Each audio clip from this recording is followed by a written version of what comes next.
Hi everyone, I'm Dr. Leslie Tay. Welcome back to my kitchen. Today I'm going to show you how to make Kha Gai, but with a special twist so that the chicken is even more tender and juicy.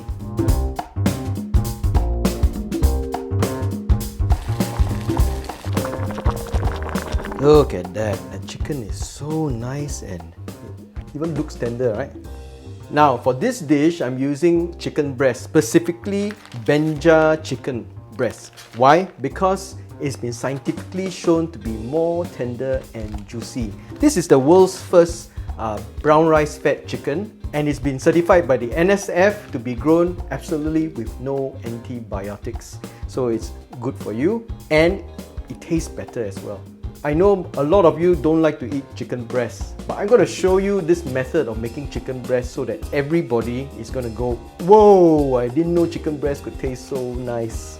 First thing we do is to pat dry the chicken breast. You might like to give it a bit of a wash first. So here I've got two chicken halves of a chicken breast. This is about 500 grams.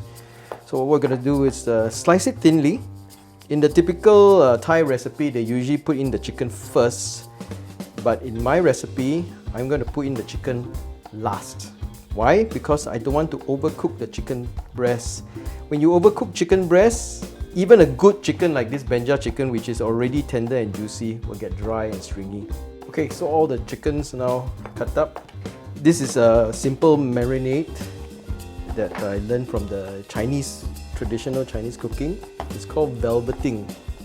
So what we do is we add some salt, some pepper, and we're gonna have some egg white. Let's put in white of one egg, and then a bit of cornstarch. They call it tenderizing, but it's not actually tenderizing the meat per se, because cornstarch and egg white doesn't really tenderize meat. But what it does is that when you put the chicken into the water, if you don't have this layer of cornstarch and egg white, what happens is the proteins shrink suddenly and all the juices come out. But when you have this cornstarch egg white coating, this batter, right, on the outside of the chicken, what it does is it will protect the chicken, and then the cornstarch and egg white will immediately form a shell around the chicken, and it protects all the juices from coming out so that it will remain nice and juicy. And also it will stop the chicken from cooking too quickly.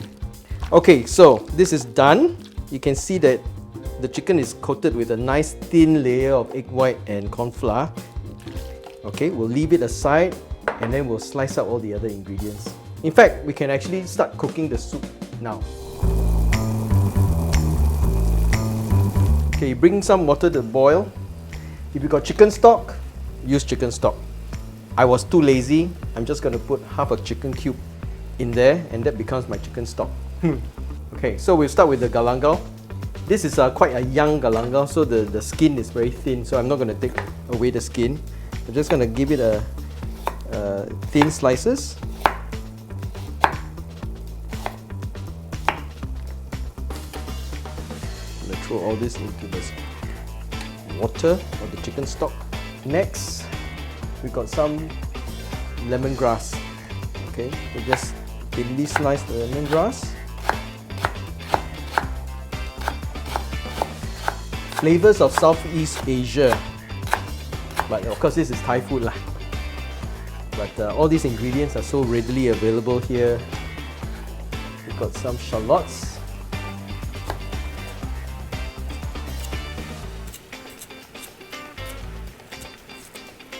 You can smell the galangal even now. The flavors are starting to come out. So nice.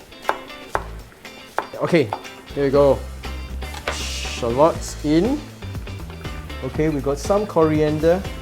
I'm going to throw the coriander leaves a little bit later into the soup at the end, but right now I'm just going to chop up the stems, which has got a really strong flavor. I'm going to throw in the stems too. And we've got here some Kaffir Lime Leaves. So for Kaffir Lime Leaves, what you need to do is to just tear them. I love the Kaffir Lime Leaf smell. Just throw them in, break them, bruise them a bit, throw them all in. Then we need chili padi. We need this more for the flavor than the spice. Of course, if you like, this soup is not usually too spicy. So what we're going to do is just going to bruise like that. I'm using onions more for the texture. I like the crunch of the onion when I drink the soup. So I just use half an onion. Of course, if you can add in other things, like some people like to add in oyster mushrooms. If you can get hold of straw mushrooms, even better. That's even more authentic. So the onions go in. So those are all the aromatics, and they're boiling away nicely. So maybe boil for about 5 minutes. Thai cooking, it's always about a balance of the flavors. It's always a little bit salty, sweet, sour, spicy, right? So the sour is going to come from these limes. But this is the way you juice a lime. You cut it into 4 pieces like that, and then you just squeeze. You can smell all that nice herby smell coming out from the soup. Now is the time you lower the heat a little bit and add in your coconut milk. I'm using fresh coconut milk today. Okay, once you add in your coconut milk, you got to be a little bit careful. If your fire is too big and you boil it too hard, the coconut milk will split, and that's no good. Okay, so now we add in some fish sauce. 2 tablespoons of fish sauce. Of course, you can try 2 tablespoons first. If it's not salty enough, you can add more. And then a bit of the lime juice.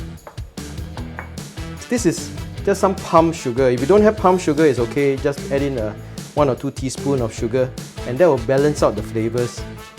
This dish, right, it's got to be sour, but it's a very pleasant sour, if you know what I mean.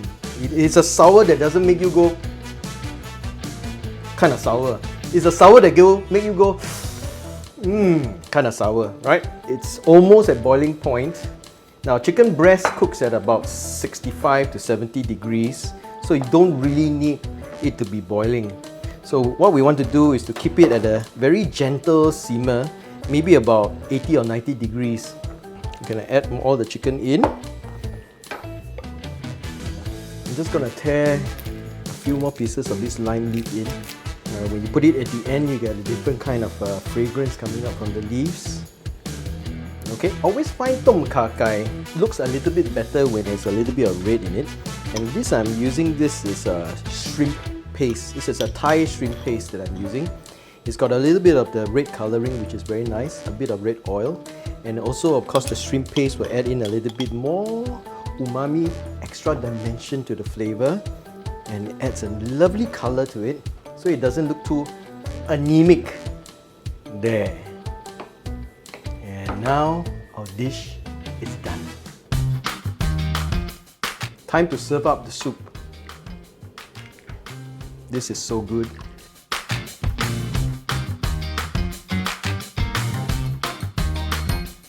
Alright, so the last step is just to top it with some cilantro. And my Kha Gai is done.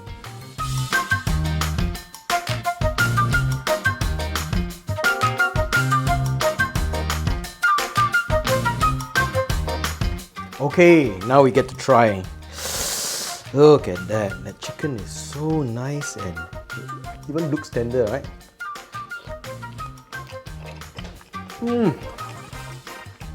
So as you can see, this recipe is so simple to do. All the ingredients are easily available at the supermarket, and you can find Benja Chicken at selected NTUC fair price as well as online on Redmart. So until next time, happy cooking!